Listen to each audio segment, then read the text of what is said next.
میرے پاس ایک خاتون آئی جو جسم فروشی کا کام کرتی تھی۔ اس کے ساتھ ایک یتیم بچی تھی جسے میں جانتا تھا جیسے میں اس عورت کو جانتا تھا۔ وہ عورت جو حالات کی ماری وہاں بیٹھی تھی، مگر اس دن جو کچھ میں نے دیکھا وہ میرے تمام عقائد ہلا دینے کے لیے کافی تھا۔ کیا واقعی گناہ وہ تھا جو میں دیکھ رہا تھا یا جو میں برسوں سے نظر انداز کر رہا تھا؟ لاہور کے ایک دکاندار جن کی دکان شاہی محلے میں ہے، جسے معزز زبان میں بازار حسن، مقامی زبان میں ٹیکسالی اور جٹ کی زبان میں ہیرا منڈی بھی کہا جاتا ہے، بہت سارے لوگ اسے شاہی محلے کے نام سے بھی جانتے ہیں، وہاں تھی کیونکہ علاقہ ویسے تو بدنام تھا لیکن کاروبار کے لحاظ سے انتہائی موزوں تھا۔ زیادہ تر لوگ نقد کے گاہک تھے۔ اگر کبھی کبھار کوئی شخص مجبوری میں ادھار بھی کوئی چیز لے کر جاتا تو اپنے وعدے کے مطابق پورا ہونے سے پہلے ہی رقم ادا کر دیتا تھا۔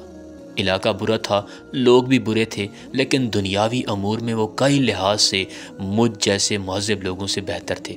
بہرحال وہ شخص بتاتا ہے کہ میرے پاس ایک خاتون آئی جو جسم فروشی کا کام کرتی تھی۔ اس کے ساتھ تھے ایک یتیم بچی تھی جو اسی علاقے کی تھی۔ میں اس خاتون کو بھی جانتا تھا کیونکہ خاتون کا تعلق بھی یہاں سے ہی تھا۔ وہ حالات سے مجبور ہو کر وہاں بیٹھی تھی، اور اس بچی کو بھی جانتا تھا جو یتیم ہو چکی تھی۔ بچی کی مالی حالات انتہائی نازک تھے۔ وہ خاتون اس بچی کو لے کر میری دکان پر آئی اور اس کو اس کی ضرورت کا تمام راشن خرید کر دیا۔ وہ راشن یقیناً اس بچی کے سارے گھر والوں کے لیے 1 مہینے تک کے لیے کافی تھا۔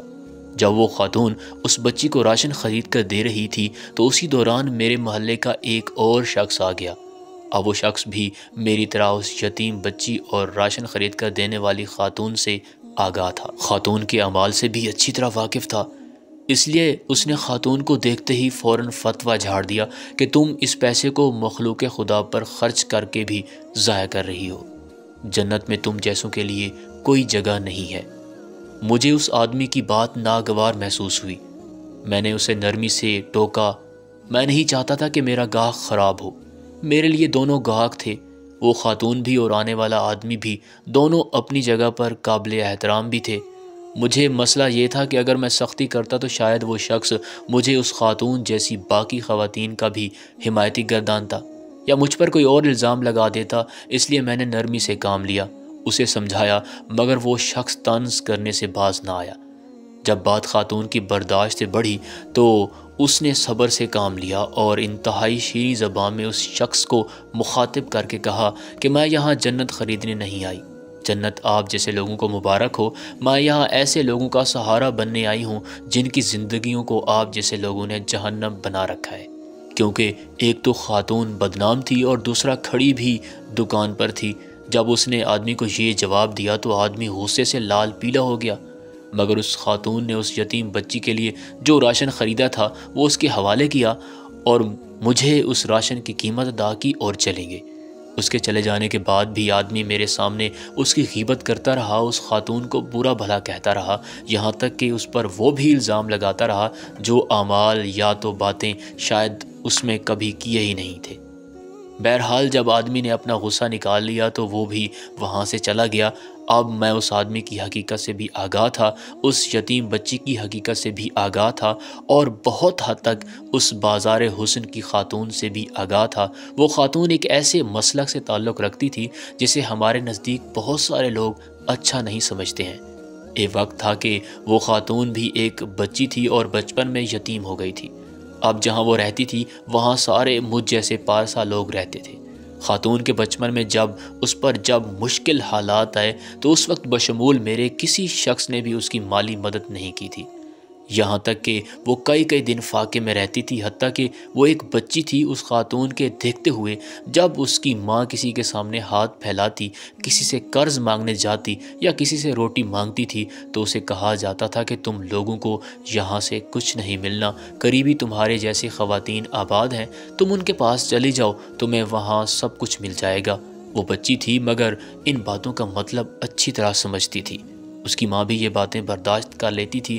ایک چھوٹی سی سچائی یہاں میں یہ بیان کرنا چاہوں گا کہ میں ان کی تھوڑی بہت مدد کر دیا کرتا تھا جو مجھ سے ہو سکتا تھا، اور وہ مدد میں محلے والے لوگوں سے چھپ کر کیا کرتا تھا، کیونکہ مجھے پتا تھا کہ اگر میں ان کے سامنے یا ان کو دکھا کر کروں گا تو مجھ پر کوئی نہ کوئی فتویٰ لگا دیا جائے گا۔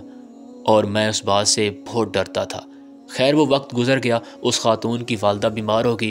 اب نہ تو میرے پاس اتنی حیثیت تھی کہ میں اس کا علاج کروا سکتا ہوں، اور نہ ہی یہ خود کسی کام کے قابل تھی۔ محلے والوں کے متعلق میں پہلے بتا چکا ہوں کہ ان کے ساتھ کیسا تعاون کرتے تھے، اس لیے مجبوراً یہ خاتون اسی بازار حسن میں گئی اور اس بازار کی زینت بن گئی۔ اس نے اپنی ماں کا علاج کروایا، بہترین جگہ سے کروایا، لیکن اس کی ماں بچ نہیں سکی۔ ماں کا انتقال ہو گیا۔ اس کے بعد خاتون وہاں سے نہیں نکل سکی، وہیں کی ہی ہو کر رہ گئی۔ پھر ایک عرصے بعد یہ خاتون میرے پاس راشن خریدنے آئی، تب اس کا شباب عروج پر تھا۔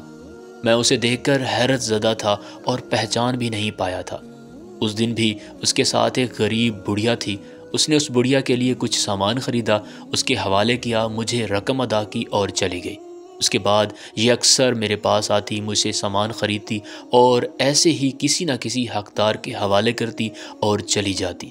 ایک دن میں نے اس سے پوچھا کہ تم کون ہو؟ تو اس نے بتایا کہ میں فلاں فلاں لڑکی ہوں۔ میں نے اسی وقت اسے پہچان لیا اور اسے دیکھ کر میں رو پڑا۔ اس نے مجھے کہا کہ میں اپنے ناپاک ہاتھوں سے آپ کے آنسو صاف نہیں کر سکتی، آپ روئیں نہیں۔ آپ نے ہم پر جو احسان کیا وہ اللہ تعالیٰ کے ہاں لکھا ہوا ہے، آپ کو اس کا پورا پورا اجر دیا جائے گا۔